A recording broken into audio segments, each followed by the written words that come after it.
Agitando la Entrevista, un espacio para conocer más sobre los dirigentes, asociaciones y agrupaciones vinculadas a la ANEF. Bienvenidos. ¿Qué tal, amigos y amigas, compañeros y compañeras de la ANEF? Estamos acá de vuelta en una nueva edición de Agitando la Entrevista, por supuesto. Esta semana vamos a estar con Victoria Escalante. Ella es vicepresidenta de Modernización del Estado de la ANEF, trabajadora social de formación, ¿no es cierto? Trabaja en la Corporación de Asistencia Judicial. Lleva más de 25 años en el servicio público y trabajó, entre otras cosas, en la Comisión Chilena de los Derechos Humanos. Victoria, ¿cómo está usted? Bien, muy bien. Iniciando este año sindical con mucha agenda sindical desde el 27 de febrero en adelante. Correcto. Bueno, yo creo que partamos por la génesis de esta historia suya, digamos. ¿Cómo partió toda esta gran trayectoria en el servicio público? Bueno, yo estudié una carrera de alta vocación social, que es trabajadora social, me formé en una universidad además con valores y principios muy sólidos respecto a cómo cambiamos una sociedad injusta, así que mi camino partió en la propia universidad siendo dirigente estudiantil.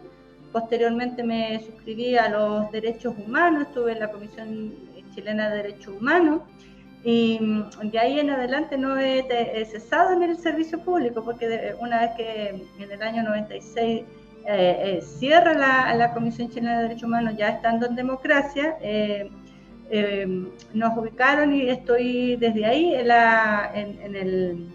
la Corporación de Asistencia Judicial. He participado en distintos espacios de trabajo comunitario, principalmente con organizaciones sociales. Después me sumé al Colegio de Trabajadores y Trabajadoras Sociales de Chile. En el 2007 fui presidenta del Consejo Provincial Santiago, llegué a ser vicepresidenta del Colegio Nacional. Y bueno, por tope de agenda con la ANEF tuve que dejar ese camino, pero tengo un corazón bien de trabajadora social. Y me cambié al mundo sindical porque pensando que la política pública que nosotros desempeñamos como funcionario y funcionario público tiene muchos matices de precariedad en la contratación de sus funcionarios y funcionarias y muy bajo presupuesto, por lo tanto hace muy difícil que estos cambios sociales puedan venir desde arriba hacia abajo sin que se enfoquen con una lógica más humana, porque hay mucho corte economicista, uno lo logra ver hoy día en este otro ámbito, y uno tiene que tratar de cambiar esas condiciones que han logrado que se externalicen servicios, que la política pública no se piense en términos de calidad, sino que más bien de cómo se reportan números, y eso ha dañado mucho el quehacer social en los niveles más locales, porque la gente definitivamente tiene que buscar otros espacios donde trabajar, que no le hace sentido trabajar con tan malas remuneraciones y con programas y planes que duran tan poco tiempo. Así que de ahí derivé en el mundo sindical, primero como dirigente de mi asociación, presidenta de la asociación de base de la Corporación de Asistencia Judicial, ANFUC, y posteriormente, como esto no se hace solo, uno formó parte de un colectivo de acción sindical se llama, en el que participo yo, donde estamos también por un sindicalismo que esté más acorde con los actuales tiempos, reconociendo que las necesidades han ido cambiando y las demandas por cambios estructurales también. Entonces, en eso estamos súper comprometidos y bueno, hemos levantado varios dirigentes nacionales y ahora me toca a mí estar en esa representación. Así que, pero somos un grupo de distintas organizaciones de base. Así es. Mire, da la impresión de que hasta antes del golpe de Estado, el Estado en Chile era todo, ¿no? Era lo importante, era el motor del país, era lo que avanzaba. Después de eso viene la dictadura y todos sabemos lo que ocurrió. ¿Cómo se trabaja en la modernización del Estado cuando desde el sistema económico no se cree en el Estado? Al contrario, el Friedman, ¿no es cierto?, instituyó y muchas generaciones, yo creo nuestros padres, incluso mi generación, yo tengo 40 años ya, crecimos con las venas del mall, del consumo. ¿Cómo se trabaja en un Estado cuando desde la estructura no se cree en él?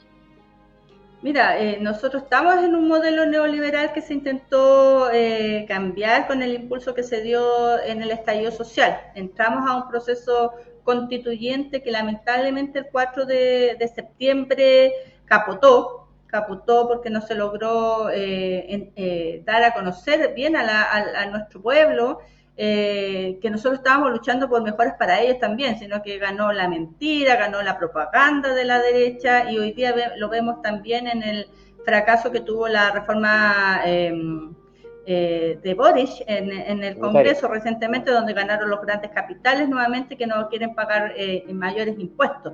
Entonces, tenemos una cultura que ha crecido efectivamente y se ha desarrollado, impuesta desde la dictadura, fuego y sangre, y que va a tener que cambiar con un mayor tiempo a lo mejor, con mayor esfuerzo desde la educación. Esto está todo relacionado, no hay que olvidar que también en la política educativa eliminaron las clases donde uno puede formarse, pues eliminaron educación cívica, han recortado las horas de historia, de filosofía, donde uno puede tener un pensamiento más crítico, nuestros ciudadanos y ciudadanas, nuestros niños pueden tener pensamiento más crítico y que le haga contracultura a esta cultura neoliberal del consumismo, de lo desechable y extrañamente con las contradicciones de la vida, para la época de la pandemia, que todavía no terminamos, el Estado fue muy necesario. Nosotros los servidores públicos fuimos muy necesarios en toda la política pública de ayuda social principalmente para ir justamente a un modelo que fracasa cuando se cierra todo el comercio, se cierra todos los lugares donde la gente informalmente incluso genera sus ingresos y tuvo que recurrir al Estado que no estaba preparado, porque como es subsidiario, tuvo que respondió medianamente, muy mal diría yo, más bien a través de la política pública de los IFE, y terminamos sacando los fondos previsionales propios, generando a lo mejor un problema de crisis económica también, y a futuro, porque efectivamente se echaron mano a lo que son los fondos previsionales. Entonces, de verdad, yo creo que el Estado tiene que recuperar lo que ha ido externalizando. Todo lo que son las riquezas naturales tienen que ser administradas por el Estado, porque de ahí se financia la política pública. Los grandes capitales también tienen que generar más, esa riqueza que generan el país también tiene que ser redistribuida a través de política, de una política fiscal justa. No solamente nosotros, los trabajadores, los funcionarios, que nos recaudan a través de los impuestos de los bienes de consumo, el IVA, tenemos que sostener al Estado, sino que también los grandes capitales que además explotan mucho a los trabajadores, se quedan con toda la ganancia que generamos nosotros y no la comparten. Si vemos las grandes ganancias de los bancos, de la misma AFP, podemos sostener ello sin ninguna duda de que alguien se está quedando con la plata y no somos un país tan pobre como nos tratan de decir, sino que más bien que está muy mal distribuida la riqueza. Sí, comparto con eso. Y además que usted tiene una clase política que también cada cierto tiempo le da cachetazo al pueblo, ¿no? ¿Para qué vamos a echar lo que pasó? Estos nombres, ¿no? 4 de septiembre yo diría que es también parte de la responsabilidad de la clase política. Se estaba tratando de un borrador de constitución maximalista, a lo mejor con mucho más derechos de lo que nosotros pensábamos en un primer momento, y ese mismo riesgo que se vio por la eliminación, por ejemplo, del Senado, a lo mejor a ellos no les gustó tanto y no se la jugaron tanto, porque yo no vi a los partidos políticos haciendo campaña por el apruebo. Nos vimos nosotros los ciudadanos comunes y corrientes, y contra una tremenda campaña recontrafinanciada por la derecha, donde utilizaron nuestros mismos símbolos como para confundir al pueblo y engaños, derechamente temor, porque cambiar las cosas genera temor, genera inestabilidad, y por el otro lado no se hicieron las cosas bien para poder contrarrestar toda esa campaña. Yo creo que tuvimos la oportunidad histórica de haberlo hecho.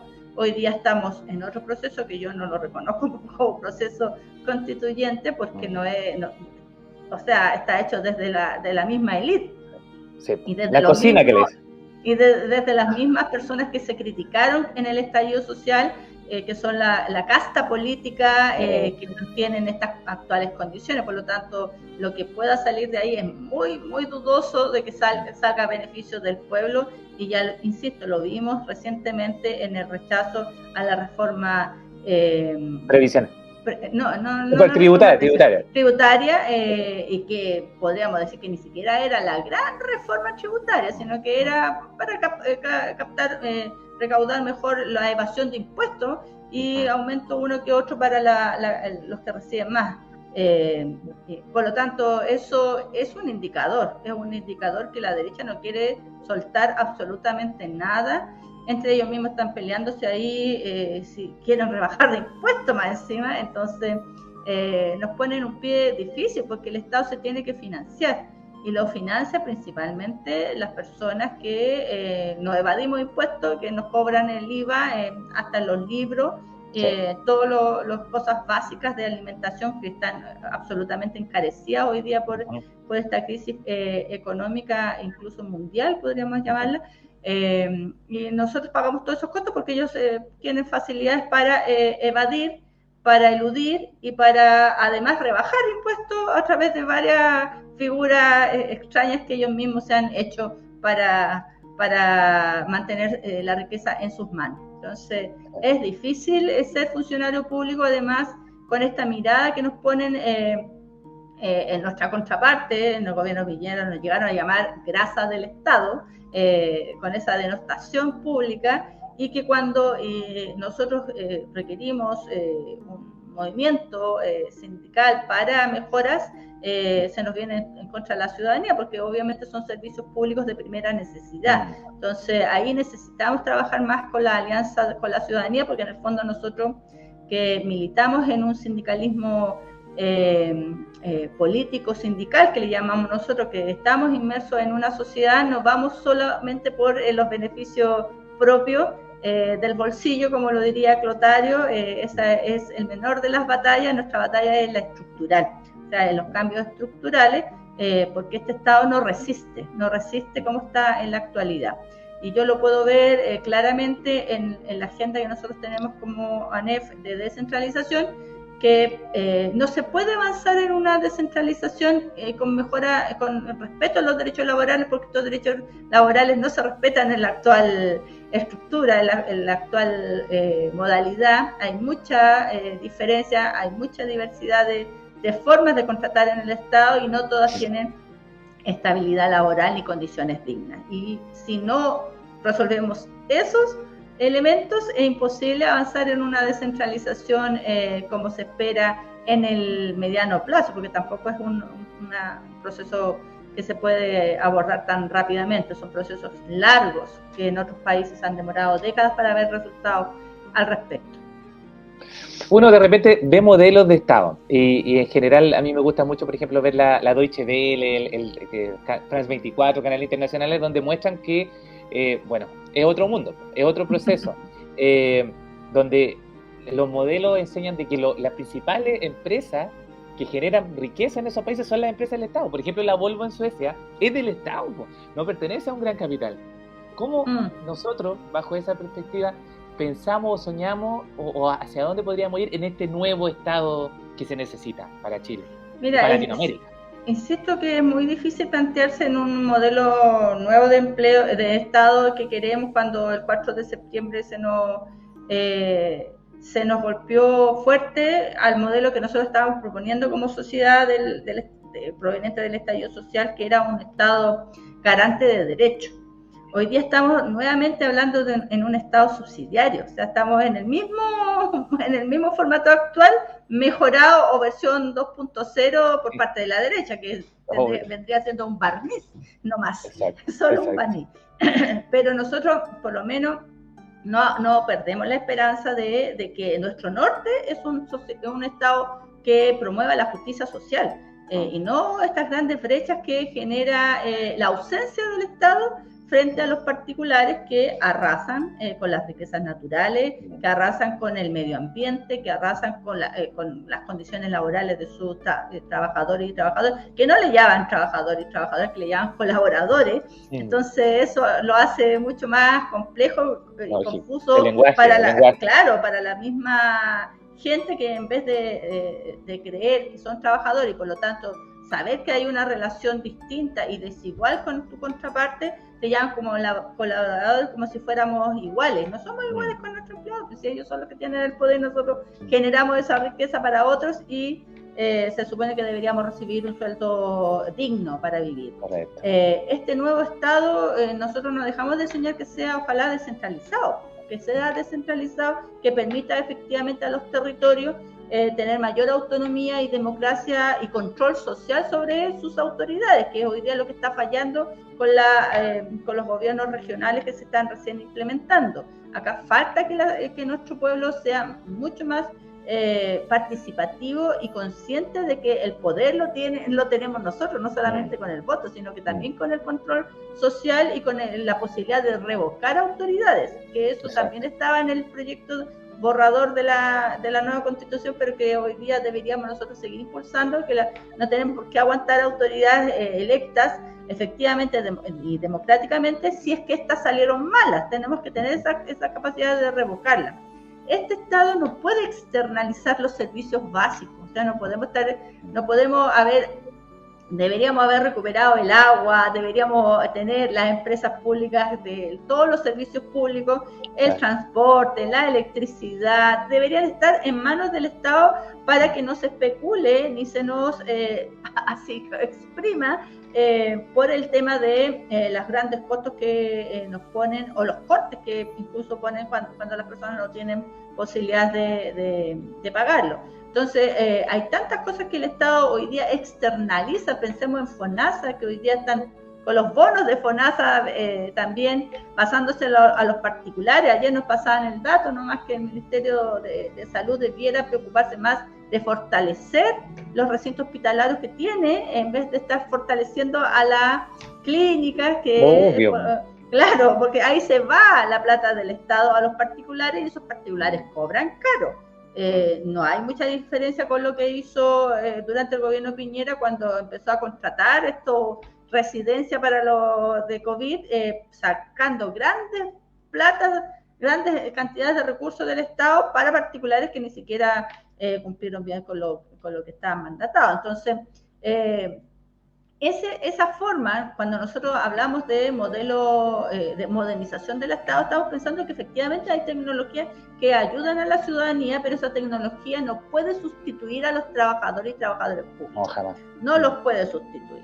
Y eso es un dato muy relevante, porque efectivamente significa darle más valor al trabajo público, más valor del que nosotros le damos como país, porque en otros países efectivamente el funcionario público tiene un estándar distinto, es respetado, cumple con una función pública, por lo tanto no están pensando si viene otro gobierno de turno y los van a echar o no los van a echar, cosas que pasan nosotros cada cambio de gobierno, 4 años, cada cambio de ahora de autoridad intermedia, como son los gobiernos regionales. Nosotros deberíamos tener estabilidad, porque somos funcionarios, deberíamos tener consagrada la posibilidad de tener la carrera funcionaria, que no la tienen todos. Tenemos un amplio espectro de los servidores públicos que no tienen carrera funcionaria garantizada, están estancados, y eso es responsabilidad de su empleador, que es el Estado. Por lo tanto, ahí tenemos que hacer hartas cosas.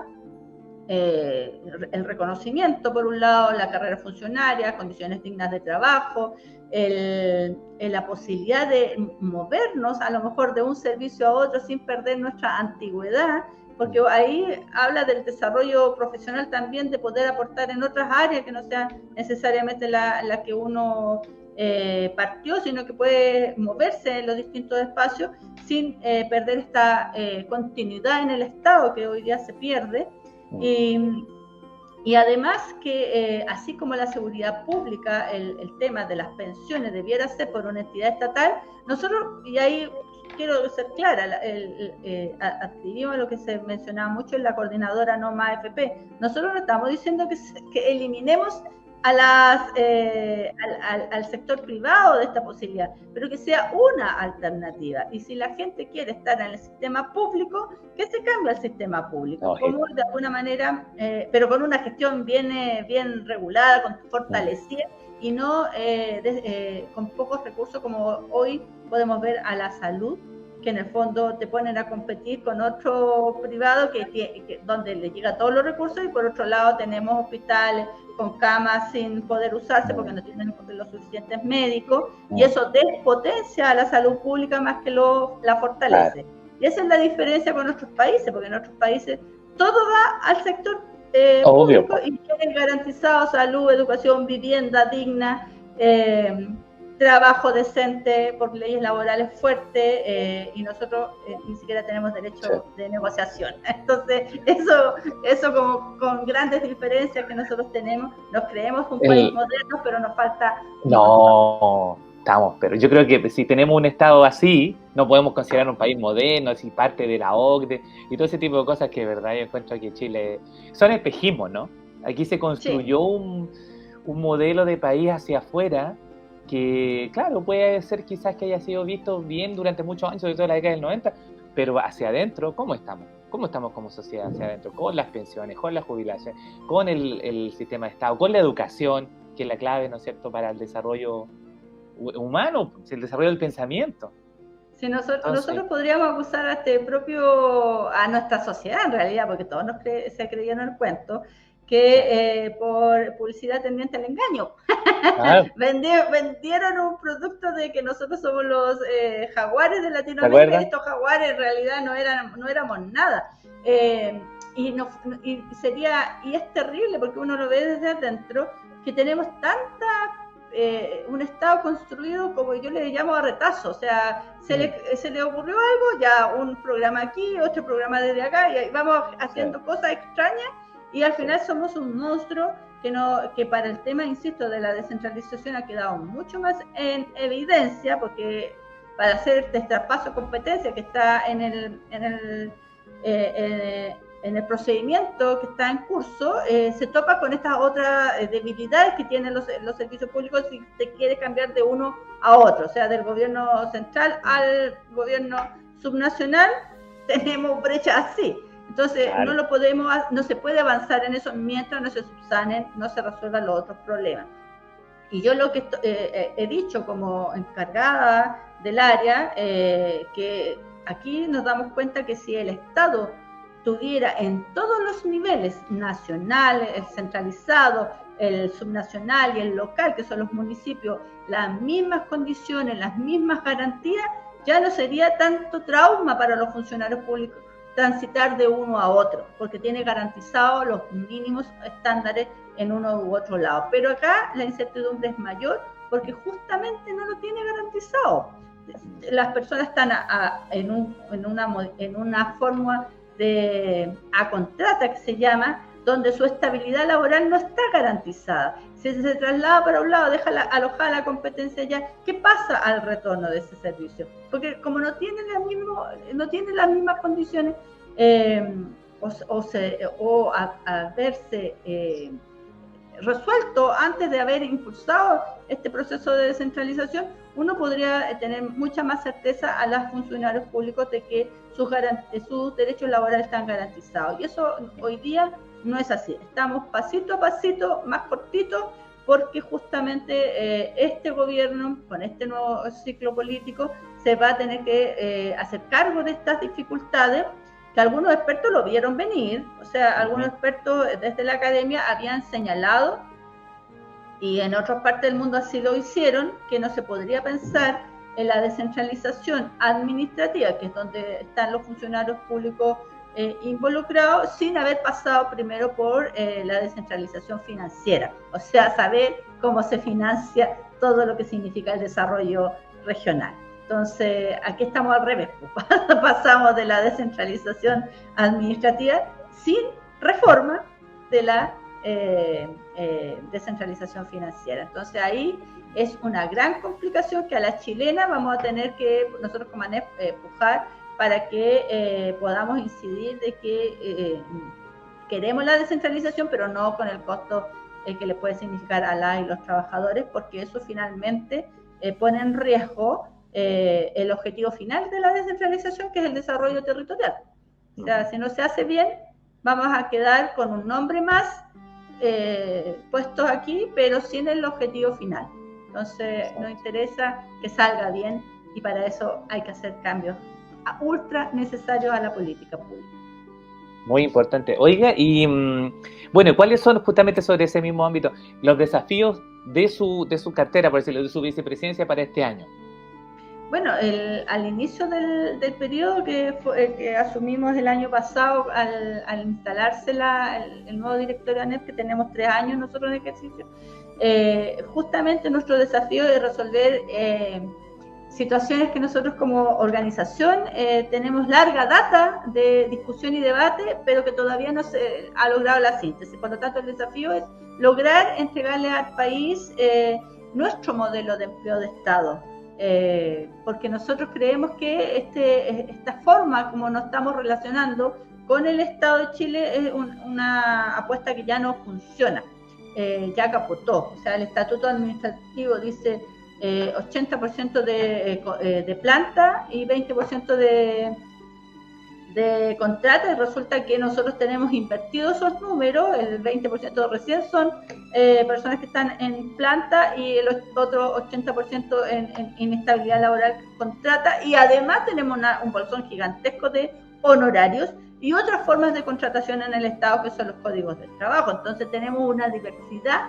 Eso estamos hablando del sector ANEF, pero sumémoslo ahora a los gobiernos regionales y sumémoslo ahora las distintas áreas como salud, educación, el mismo municipalidad, el área municipal. Entonces tenemos muchas formas, y nosotros por lo menos como ANEF queremos entregar de la síntesis que nosotros vamos a hacer después de tantos años de discusión y debate, volver a nuestro origen y poder entregar un modelo de empleo del Estado que sea el sello que nos caracterice y que esté bajo los signos que nosotros hemos señalado ciertamente durante muchos años, que es una política que nos defienda a nosotros y nosotras en este contexto actual. O sea, en este contexto actual donde estamos con perspectiva de género, también con integración de jóvenes que se sumen a este aparato del Estado, con la diversidad que tenemos de los distintos sectores, y que nos permita hacer un proyecto mucho más enriquecido de la función pública que nosotros cumplimos. O sea, una función pública que tenga el valor en esta sociedad junto al trabajo decente que nosotros estamos demandando siempre, pero también una política pública que cumpla con su objetivo y que ayude a cerrar también estas brechas que hay en nuestra sociedad y que la vimos reflejada en el estallido social, que hoy día con este proceso actual no se logra cumplir o ver que se vaya a cumplir, cuando son las mismas personas que se han criticado las que van a terminar haciendo esta nueva constitución. Así lo pongo entre comillas, pero todavía está en veremos. Yo creo, ahí va. Chilito es tan especial, ¿no? Chilean Way, como decía alguien por ahí. Oiga, Victoria, que antes, bueno, de despedirla ya y de agradecerle su tiempo, por supuesto, mándele un mensaje a toda la gente que la está escuchando, a Erika Magallanes, desde la Vicepresidencia de Modernización del Estado, para todos los compañeros y compañeras de ANEF. Bueno, yo quiero invitarlos. Ha costado sobrevivimos a la pandemia. Hoy día recién estamos este año encontrándonos masivamente con las y los dirigentes sindicales y también con las y los funcionarios públicos. Tenemos que reconocer que durante ese periodo lo pasamos mal. No tuvimos todas las condiciones de trabajo que nuestro empleador Estado debió habernos dado, lo hicimos por nuestro propio esfuerzo. Eso habla mucho de nuestro compromiso y nuestra vocación de servicio. pero no podemos, como lo decimos nosotros en ANFUC, negociar nuestros derechos.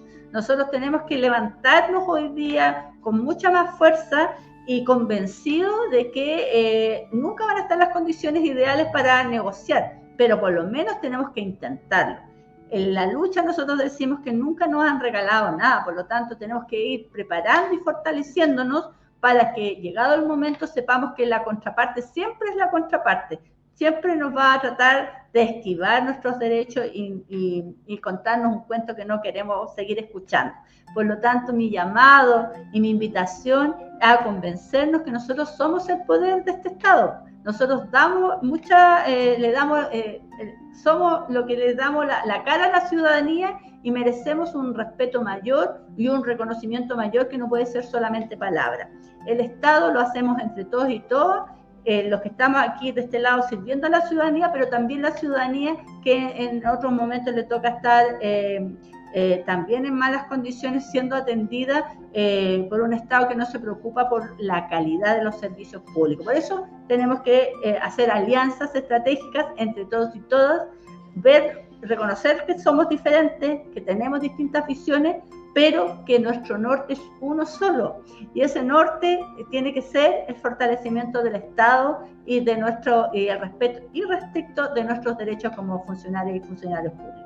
Así que la invitación está hecha. Nosotros tenemos grandes desafíos. La cartera, que es la Vicepresidencia de Modernización, no se hace sola.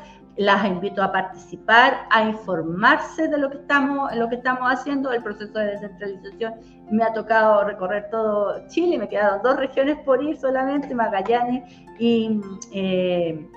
y Araucanía o Gualmapu, como nos dice siempre Sandra Marín de allá, ¿cierto? Iremos en su momento, pero el recorrido que hicimos ya es una muestra de que esta NEF está en territorio también y quiere reconocer las diferencias que todos tenemos para poder hacer este Chile mejor que necesitamos para toda nuestra ciudadanía. Eso. Muchas gracias, Victoria. Gracias por su tiempo y por sus palabras. Y bueno, es desear que sea un buen año para todos nosotros, ¿no es cierto? Este 2023 que se viene con todo. Celebración y conmemoración, conmemoración sí, de hecho, años. La celebración de los 80 años y la conmemoración del golpe, ¿no? Que es un tema que va a ser agenda, ya lo está haciendo, ¿no? Así es, nosotros partimos ya con nuestra agenda de los 80 años y cruza justamente con los 50 del golpe de Estado, donde nosotros tenemos a nuestro presidente mártir. Estuvimos para el día del Tucapel Jiménez también en su lugar donde él fue, después de ser asesinado, fue tirado. Vamos a hacer todas las gestiones como ANEF para que sea declarado sitio de memoria, porque no lo es, no está considerado, y por lo tanto una agenda que se ha ido construyendo también con muchos sitios que rescatan nuestra historia. Si la ANEF tiene un valor en la ciudadanía es porque hemos luchado no solamente por nosotras, sino que también por servicios públicos decentes para nuestro pueblo. Así es, pues. Muchas gracias, Victoria, que esté muy bien, y con todos ustedes nos reencontramos en la próxima semana en una nueva edición de Agitando la Entrevista, siempre por ANEF Radio. Que estén muy bien. Chao, chao.